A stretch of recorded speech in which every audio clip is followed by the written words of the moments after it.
Natambua kwamba baadaye makamu mwenyekiti wa chama Mheshimiwa Heche wakati wa kutoa salamu za rambirambi utapata wasaa wa kuzungumza, lakini nizungumze kwa niaba ya chama katika hatua hii ya kumbukizi. Kwa kawaida msiba ni maumivu, ni majonzi, lakini kwa umri wa mzee wetu na kwa makubwa ambayo ameyafanya mzee wetu na kwa mapito magumu ya kiafya aliyoyapitia siku za mwisho za uhai wake,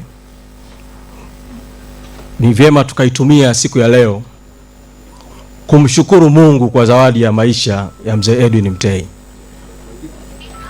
Mimi nimepata wasaa pamoja na umri wangu mdogo wa kumkuta mzee Mtei akiwa bado yuko active katika utumishi wa chama. Mambo mawili nayakumbuka sana kutoka kwake. Alikuwa ni mzee mwenye msimamo na alikuwa ni mzee mwenye maadili. Alikuwa na msimamo kwa kiwango ambacho wakati mwingine alikuwa anaona kama ni mbishi hivi, lakini kumbe ni kwa sababu akiwa na jambo na akiliamini anataka alisimamie mpaka mwisho. Tatoa mfano mdogo tu mmoja.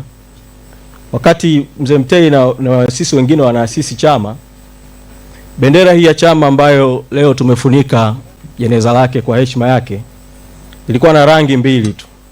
Ilikuwa na rangi nyeusi, ilikuwa na rangi ya blue bahari. Ile alama ya vidole viwili ilikuwepo. Sasa kati ya mwaka 2003 mpaka mwaka 2006 kulikuwa na mjadala ndani ya chama wa kufanya mabadiliko kutengeneza bendera mpya ya chama. Kwa wapo waliokuja na mawazo kwamba ile alama ya vidole viwili iondolewe na badala yake kuwekwe alama ya ngumi. Hii alama inamaanisha vema au ushindi, victory sign. Mzee Mtei alisema mnaweza kubadili vitu vingine vyote kwenye bendera ya Chadema, lakini hii alama ya vidole viwili msiondoe. Na alisimamia hilo mpaka imeendelea kubaki kuwa alama ya kudumu ya utambulisho wetu. Chadema kwa kutambua mchango mkubwa wa mzee Mtei, na kwa kweli aliipenda sana Chadema. Tulipoondoka kutoka kwenye kadi za zamani na kuingia kwenye kadi za kidijitali, tulikuja hapa nyumbani kati ya mwaka 2021 na 22 kumsajili mzee kwenye kadi mpya ya kisasa ya kidijitali. Wakati huo mwenyekiti Freeman Mbowe yuko gerezani. Na mzee Mtei wakati huo alikuwa anaweza kuongea, kushiriki maongezi. Tukaja kumsajili kwa ajili ya kumpa kadi namba 1 ya kidijitali.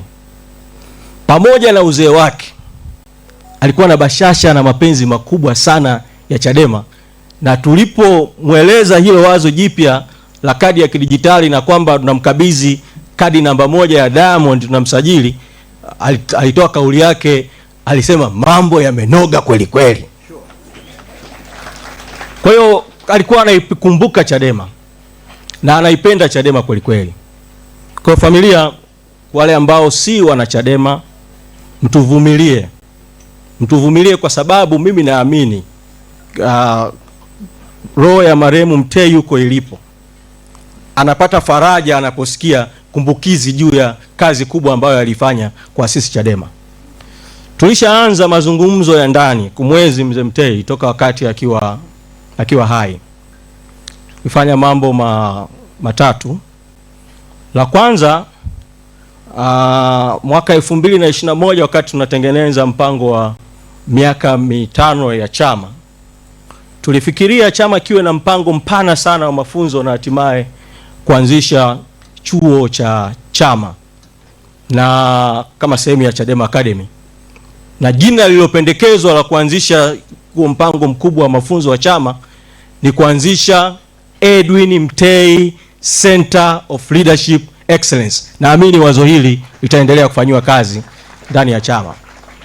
Pili, tuliona ipo haja ya kuanzisha taasisi maalum kabisa kwa kumwenzi mzee Mtei, na wakati fulani nikamwomba Dr. Azavelo Aitama, mjumbe wetu wa bodi ya wadhamini, kuweza kuandika wazo la andiko na akaleta mapendekezo yake ya awali. Naamini Dr. Laitama na timu nzima mnayohusika na hilo, kazi hiyo inapaswa kuendelea mpaka tuwe na namna fulani ya kudumu ya kumwenzi Mzee Mtei. Mwaka 2024, hili ni jambo la tatu, tukiwa kunaelekea kwenye uchaguzi wa serikali za mtaa, tuliita viongozi wa kanda mbalimbali za chama kutoka maeneo mbalimbali ya nchi kwa ajili ya mafunzo. Katika mafunzo yale niliomba washiriki wote kutoka mikoa mbalimbali wapendekeze lile jengo jipya la makao makuu ya chama, hivi liitwe jina gani? Sasa jina la Edwin Mtei ndio lilikuwa limependekezwa na watu wengi zaidi kwa siri kuliko jina lolote. Mwaka 2025 wakati tunaelekea kwenye uchaguzi wa ndani ya chama, uliomba kamati kuu ya chama vivyo, kila mjumbe wa kamati kuu apendekeze ule ukumbi mkubwa katika jengo la makao makuu ya chama uitwe jina gani. Kwa mara nyingine tena wajumbe walio wengi wa kamati kuu wakatoa mwenyekiti Freeman Mboya akiwa ndio mwenyekiti, walipendekeza ukumbi ule uitwe jina la Edwin Mtei. Sasa naamini vikao vya kikatiba vya chama vinapaswa sasa kukaa na kufanya uamuzi tu wa mwisho kati ya jengo na ukumbi, kipi kimojawapo kiitwe jina la Edwin Mtei kama sehemu ya kumwenzi. Nihitimishe kwa kuwaomba wanachadema wa Tanzania na wote wanaoguswa na demokrasia na maendeleo, kwa sababu uwepo wa Chadema kama chama, kama taasisi, hauna manufaa kwa wanachadema peke yake, una manufaa kwa nchi. Kuna mambo mawili ambayo naamini kama sehemu ya kumwenzi Mzee Mtei, kila anayeguswa na Mzee Mtei anaweza kuifanya kwa namna yake yakatokea, hata kama sio mwanachadema. La kwanza ni kwamba wazee hawa walipoasisi mageuzi na Chadema ilipoanzishwa, walikuwa na mawazo kwamba ili nchi yetu iwe kweli ya demokrasia ya vyama vingi, basi Tanzania iwe na katiba mpya. Wakati umefika sasa, kama sehemu ya kuyaenzi hayo maono, Tanzania tukamilishe mchakato wa kuandika katiba mpya ya nchi yetu. La pili,